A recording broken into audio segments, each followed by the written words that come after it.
Assalamualaikum warahmatullahi wabarakatuh.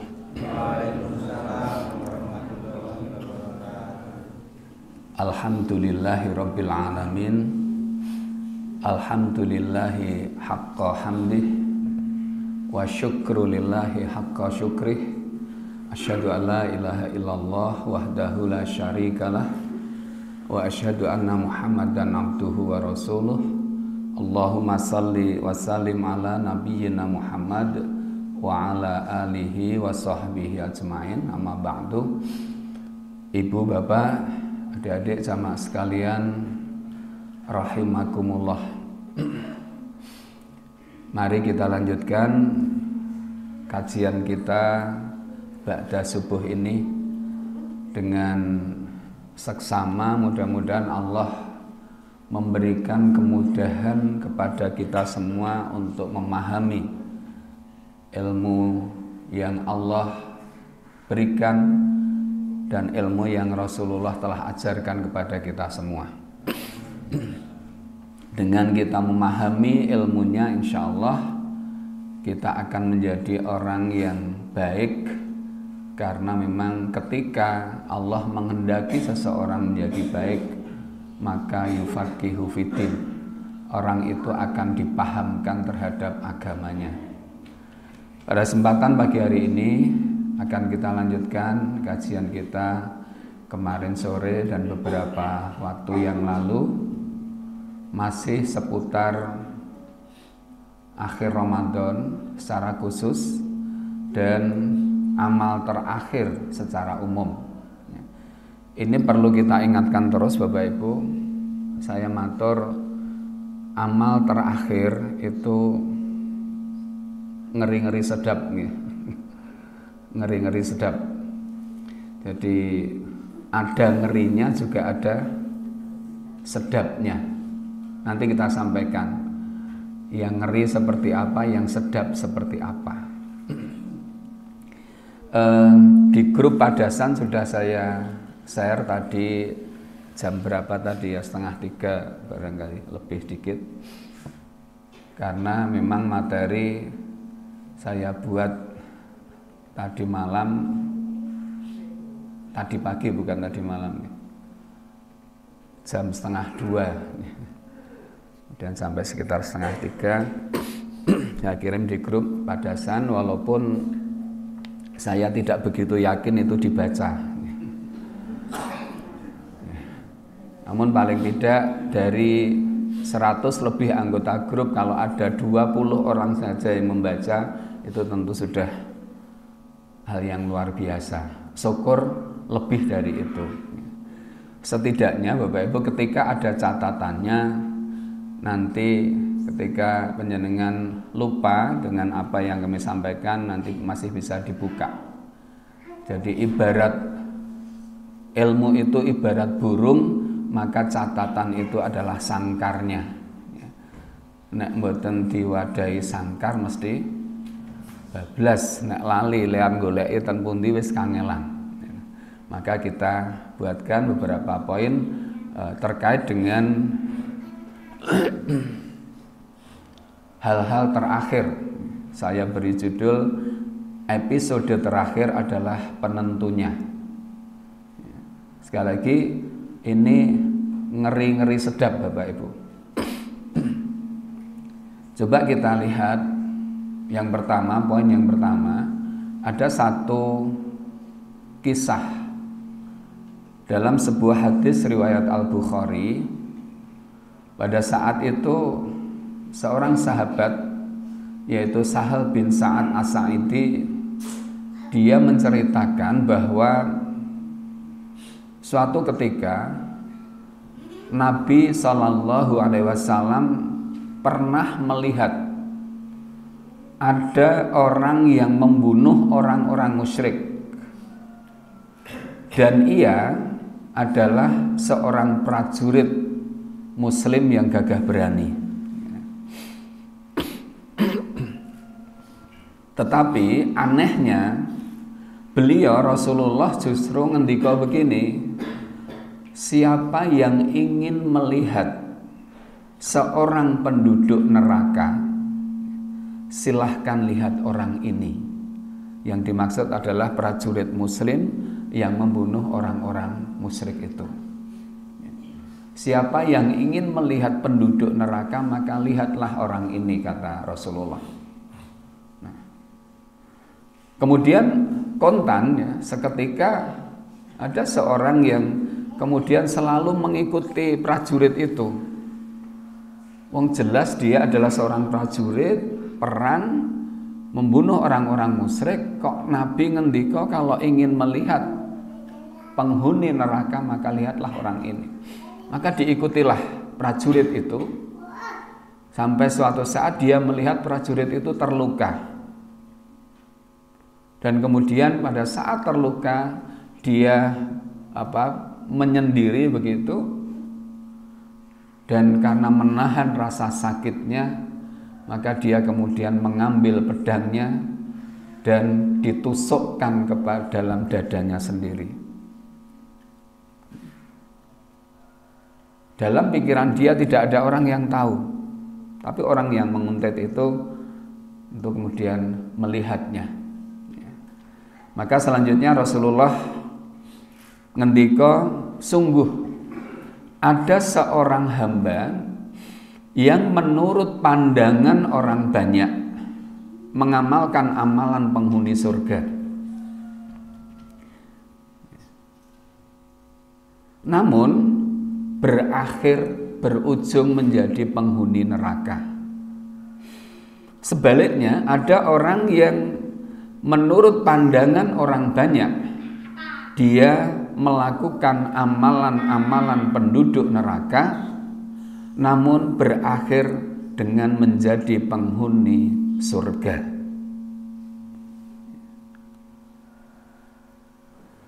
Kemudian Nabi ngendika, wa innamal a'malu bi khawatimiha. Di akhir hadis itu Nabi kemudian ngendika, sesungguhnya amalan itu dilihat dari akhirnya. Jamaah sekalian rahimakumullah, niki sing kula matur kala wau ngeri-ngeri sedapipun nggih. Ngeri napa sedap niki Bapak Bu? Niki sing ngeri napa sing sedap? Ngeri. Ya. Semua orang melihat dia itu beramal dengan amalan surga, tapi ternyata berujung neraka. Nauzubillah Bapak Ibu. Jadi ternyata apa?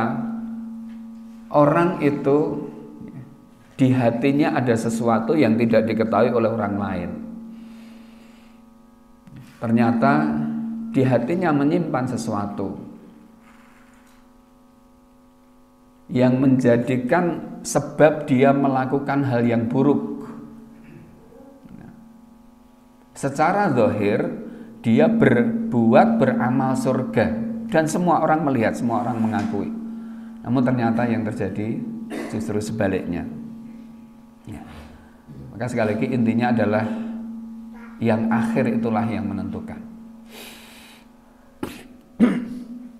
Maka jamaah sekalian Bapak Ibu, karena kita semua tidak ada yang tahu akhir kita itu kapan, akhir kita itu di mana, akhir kita itu sedang berbuat apa. Mboten-mboten ingkang ngertos nggih. Sing paling sepuh ngertos mboten akhire kapan? Paling sepuh sinten niki? Mbah Sokinem. Prisa mboten akhiripun Mbah Ninem? Mboten nggih. Kula nggih pun tuwa ning kula ora kesusu kok nggih. Salipun sing kena marlisi kula ya ora apa-apa. Ora kemrungsung.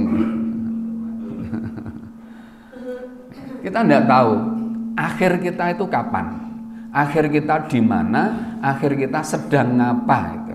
Kita kan tidak ngerti Bapak. Maka apa yang kemudian harus kita lakukan? Kita tentu tidak boleh berspekulasi. Maka Allah perintahkan, ya sudah, kita harus istiqomah sepanjang masa, istiqomah sampai mati. Sebagaimana ngendikan Gusti Allah wonten surat Ali Imran ayat 100 kali. Ini yang menjadi wasiat setiap Jumat oleh para khatib, selalu dibaca. Karena wasiat takwa itu menjadi rukun khutbah. Allah ngendika a'udzubillahi minasyaitonirrajim, ya ayyuhalladzina amanu ittaqullaha haqqa tuqatih wa la tamutunna illa wa antum muslimun. Wahai sekalian orang yang beriman, bertakwalah kepada Allah dengan sebenar-benarnya takwa. Jadi dengan bersungguh-sungguh, haqqa tuqatih. Maka ketika bersyukur juga haqqa syukri. Menika.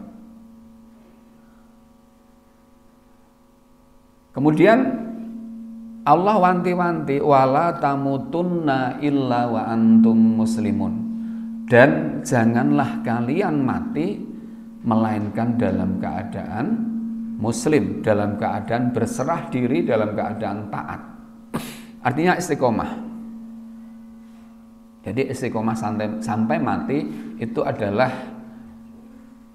solusinya agar akhir kita itu nanti baik. Agar akhir kita itu baik. Dimanapun baik. Kemudian sedang apa, insya Allah juga baik yang kita lakukan. Kapanpun, kalau kita turuti apa yang dipesankan Allah, insya Allah akhir kita itu akan husnul. Akhir kita akan baik, insya Allah. Ini poin yang kedua sama sekalian, untuk mengantisipasi yang ngeri tadi loh Bapak Ibu. Untuk mengantisipasi yang ngeri itu maka kita harus istiqomah sampai mati.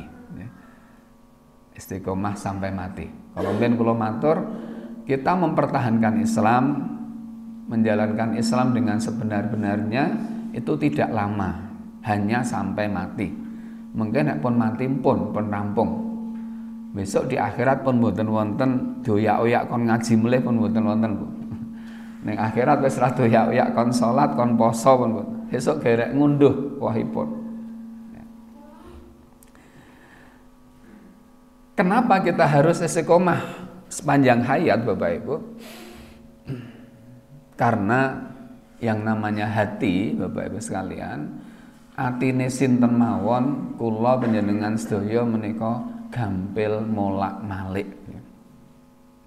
Maka disebut kolbu. Kolbu menika ingkang berbolak-balik.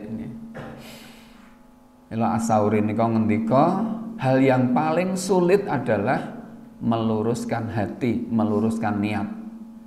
Itu jauh lebih sulit dibanding meluruskan benda yang keras, benda yang besar sekalipun.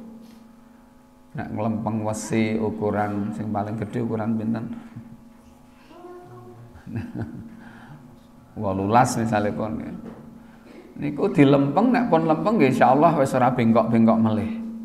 Ning hati kita Bapak Ibu, ketika kita berteman dengan orang baik, ketika kita menerima nasihat mungkin lurus. Begitu selesai saged bengkong melih. Ketika kita sedang menghadiri taklim, insya Allah hati kita mudah diluruskan. Begitu keluar dari majelis taklim, mungkin pun bengkong melih. Terus pripun? Ya ndak apa-apa, disregepi le hadir wonten majelis taklim. Insya Allah nek sering dilempeng, angger arep menggok dilempeng, mengke ra tetep wonten dalan ya. Masih tetap on the track mereka. Sama sekalian rahimakumullah. Dalam sebuah hadis riwayat Muslim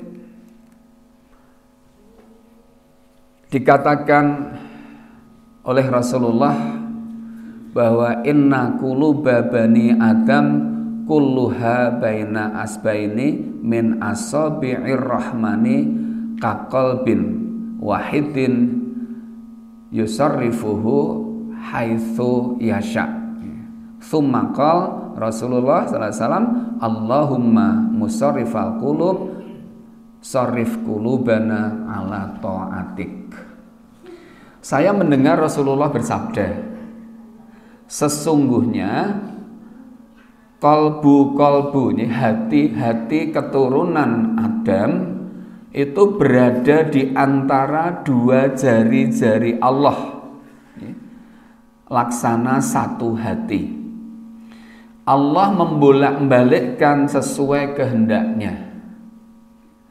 Kemudian Rasulullah berdoa, Allahumma, ditirokke monggo, Allahumma musarrifal qulub, sarrif qulubana ala ta'atik.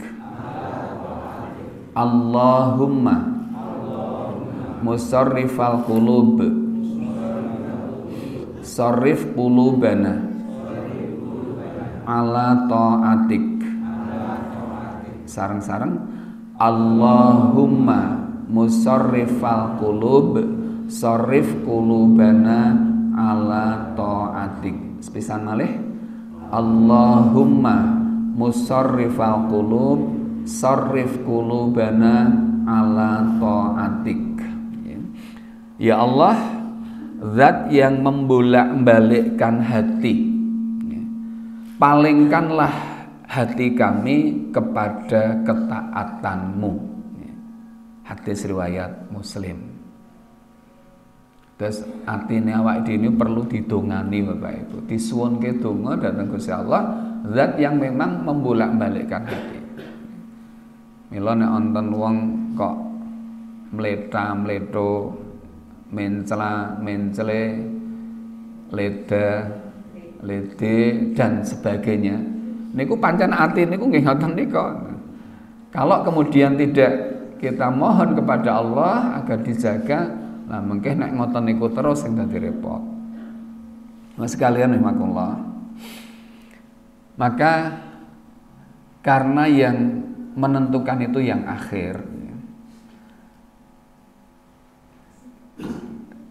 sehingga kita tidak usah kagum, baik mengagumi dirinya sendiri maupun mengagumi orang lain ketika atau pada saat ini.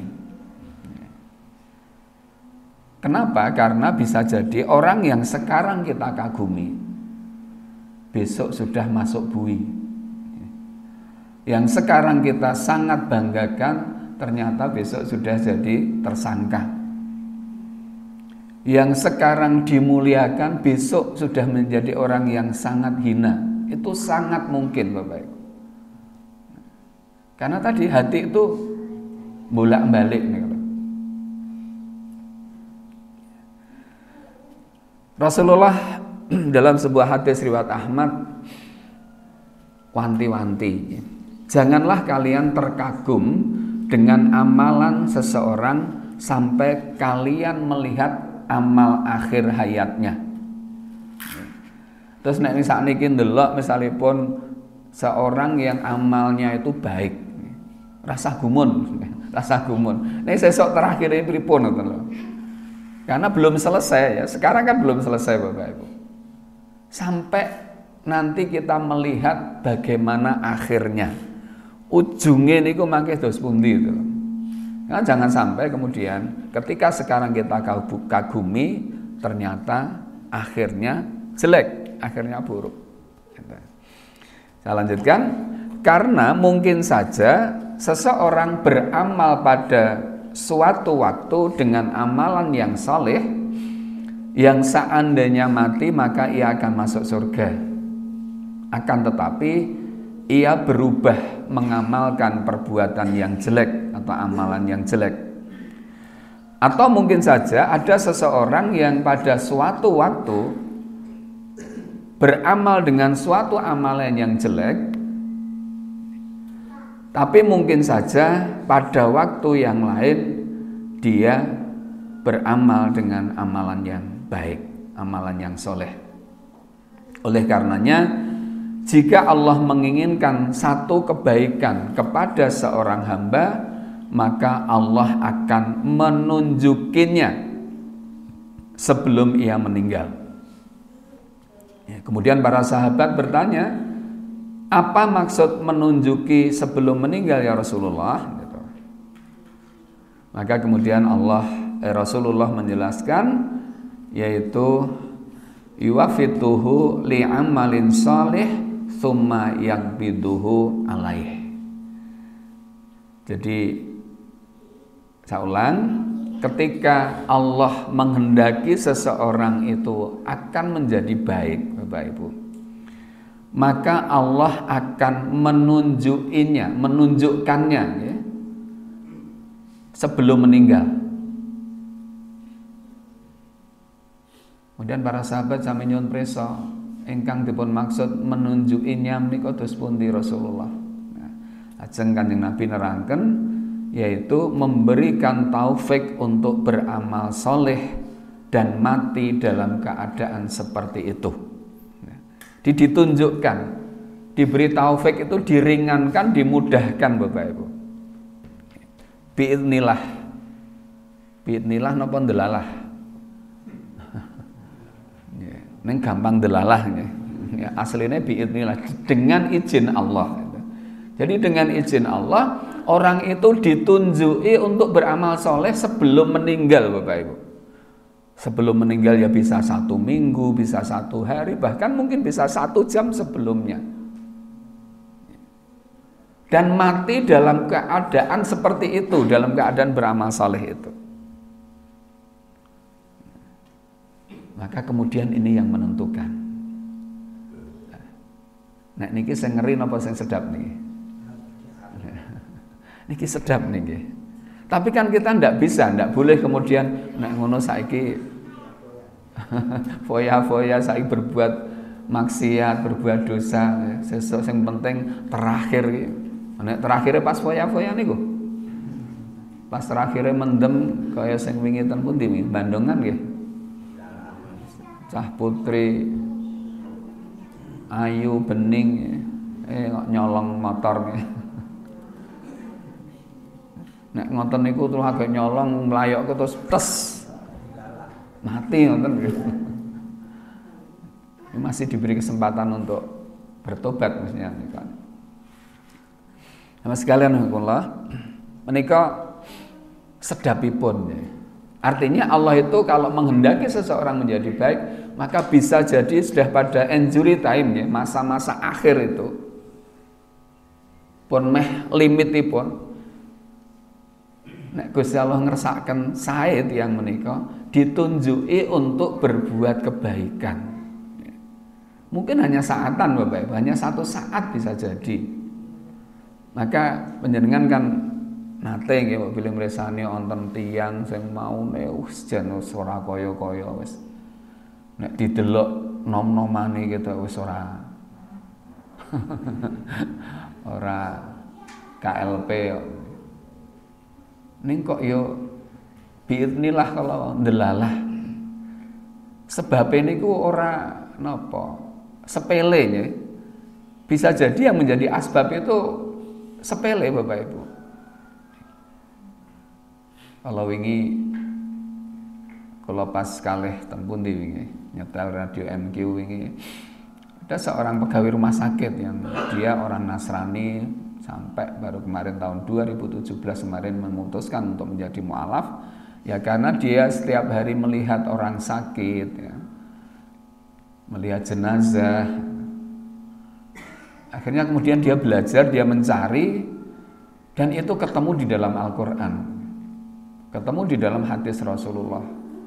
Salah satu yang beliau sampaikan yang berkesan adalah ketika engkau mengenali dirimu sendiri maka kamu akan mengenali Allah. Dia kemudian berpikir dengan kecerdasannya, dia mencoba mencari dan ketemu di dalam Islam itu.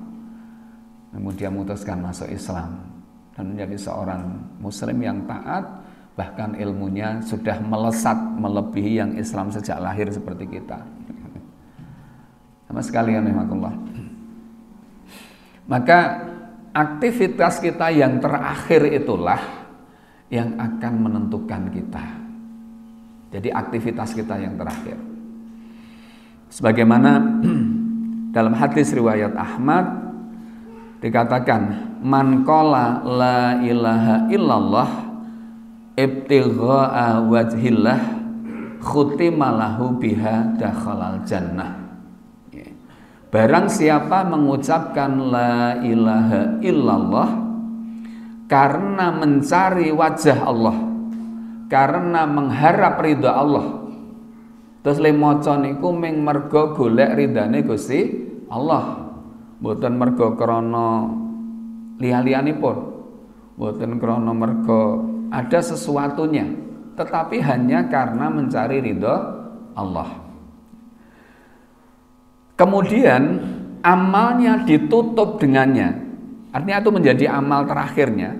Jadi khutimalahu biha, maka dakhalal jannah, maka dia masuk surga. Nah, ini kok sedapipun, ini sedapnya aja. Kemudian waman soma yauman ibtigha'a wajhillah khutimalahu biha dakhalal jannah. Dan barang siapa yang berpuasa hanya karena mengharap ridha Allah, kemudian itu menjadi amal penutupnya, maka dia masuk surga. Kemudian waman tasaddaqa bi shadaqatin khutima lahu biha dakhalal jannah. Dan barang siapa yang bersedekah dan kemudian sedekahnya itu menjadi amal terakhirnya, maka dia masuk surga. Kalau ini kan sesuatu yang bisa kita agendakan Bapak Ibu, sesuatu yang bisa kita rencanakan. Nah, maka kemudian para ulama itu memberikan nasihat begini Bapak Ibu sekalian. Persepsikan apa yang sedang kamu lakukan itu adalah amal terakhirmu. Anggap apa yang sedang kamu lakukan itu amal yang terakhir. Maka tentu kita akan benar-benar berupaya itu hanya mencari ridha Allah. Saya sering matur, sholat subuh kita ini kita anggap yang terakhir Bapak Ibu. Maka kita akan berupaya saikhlas-ikhlasipun, sak bener-beneripun. Kalau kemudian ini menjadi amal penutup kita, insya Allah husnul khatimah. Kok isih diparingi sehat ngantos zuhur, mungkin zuhurnya ngaten. Kita anggap itu yang terakhir. Insya Allah kita akan berusaha untuk menjadikan zuhur terbaik, salat terbaik kita. Kalau sampai itu yang terakhir, maka insya Allah menjadi lantaran kita masuk surga. Dan seterusnya. Kemudian Bapak sekalian, maka kata akhir itulah yang kemudian menjadi penentu juga. Kalimat terakhir kita itu juga menjadi penentu, sebagaimana hadis tadi. Dan di dalam riwayat yang lain dikatakan, man kana akhiru kalamihi la ilaha illallah dakhalal jannah.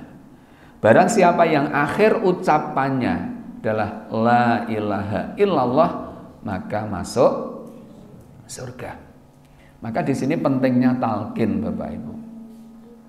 Cuma ini perlu kita kritisi ya, ketika kita menunggui orang sakit, mbuh wong tuwa, sinten kemawon. Kan kadang insya Allah kesadaran mentalkin itu sudah ada. Ning nek pun kersa maca la ilaha illallah dan kondisinya sudah berat nggih pun mboten sah wong wis maca wis di kon maca terus dituntun terus. Yang kita khawatirkan nanti justru yang terakhir itu elek menika lho, salah atau mungkin justru mungkin mangkel ya. Itu kan sangat mungkin Pak. Apalagi nyun sewu ketika masa hidupnya, masa sehatnya nyun sewu, masa sehatnya tidak biasa membaca itu. Nek pun kersa maca la ilaha illallah pun ben terus meneng mawon. Itu lebih aman. Kan ada beberapa pengalaman ya, cerita yang nyata, ada orang yang sukanya mabuk-mabukan. Ketika ditalkin malah Reneo ayo ngombe nih. Itu benar terjadi Pak. Orang yang nyun sewu sehari-harinya dia sebagai pedagang dan dia tidak pernah membaca kalimah tahlil la ilaha illallah, tidak pernah menjalankan perintah Allah, ditalkin malah iki lho ayo murah iki. Dan itu muncul itu Pak Bu. Ini yang kita khawatirkan. Karena kalimat terakhir itu sangat menentukan. Terus pas mentalkin orang, nonton orang yang sedang sakit untuk membaca tahlil, nek pun kersa maos, pun ben tenang. Mudah-mudahan itu menjadi kalimat terakhirnya. Insya Allah akan menjadi menghantar masuk surga. Terakhir Bapak Ibu, di slide itu saya katakan, masih berani tidak bersungguh-sungguh di akhir Ramadan? Monggo kita akhiri dengan hamdalah. Alhamdulillahirabbil alamin. Subhanakallahumma wa bihamdika asyhadu an la ilaha illa anta astaghfiruka wa atubu ilaik. Assalamualaikum warahmatullahi wabarakatuh.